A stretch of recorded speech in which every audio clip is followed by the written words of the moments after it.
ধর্মনগরের ঐতিহ্যবাহী দুর্গাপুজোগুলোর মধ্যে অন্যতম একটি পুজো হচ্ছে ধর্মনগর পদ্মপুর স্থিত পদ্মপুর ক্লাবের দুর্গাপুজো।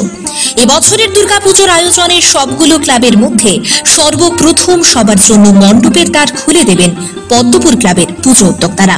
অর্থাৎ শুভ তৃতীয়ার সন্ধ্যায় পদ্মপুর ক্লাবের পুজো মণ্ডপের দ্বারোদ্ঘাটন করবেন রাজ্য বিধানসভার অধ্যক্ষ তথা ধর্মনগরের বিধায়ক বিশ্ববন্ধু সেন।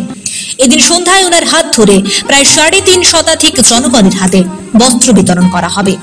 পদ্মপুর ক্লাবের পুজো আয়োজনকে জমজমাট করে তুলতে পুজো প্রাঙ্গণে বসেছে আনন্দমেলার আসর। এছাড়াও পুজোর ৪ দিন মণ্ডপ প্রাঙ্গণে রয়েছে সাংস্কৃতিক অনুষ্ঠানের আয়োজন।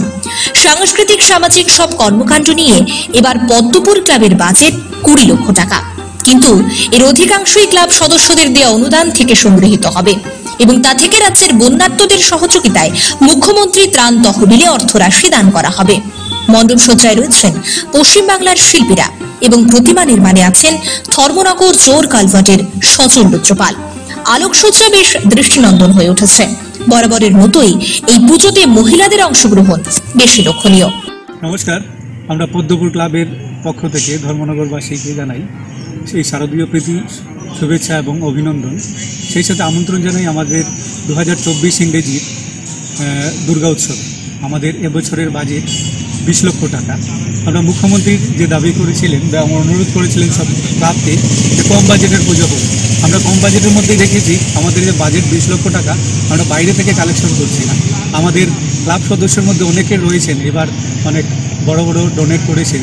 সেই টাকার সাহায্যে এবং আমাদের এলাকা ভিত্তিক যে যত সম্ভব তা দিয়েছে, তা দিয়ে আমরা এবার 20 লক্ষ টাকা কালেক্ট করতে পেরেছি। আমাদের এবারের পূজা মণ্ডপ কাল্পনিক মন্দিরই এবং এই মন্দিরটি নির্মাণ করছেন কলকাতা থেকে আগত শিল্পীরা। সেই সঙ্গে লাইটিং থাকছে চন্দননগরের কলকাতার, এবং মূর্তি আমরা স্থানীয় শিল্পী যে জোর কালভার্টে যে রয়েছে উনি তৈরি করেছেন আমাদের মূর্তি। সেই সাথে আগামীকাল আমাদের এই পূজা মণ্ডপ উদ্বোধিত হবে। উদ্বোধন করবেন ত্রিপুরা বিধানসভার মাননীয় অধ্যক্ষ শ্রী বিশ্ববন্ধু সেন মহাশয়।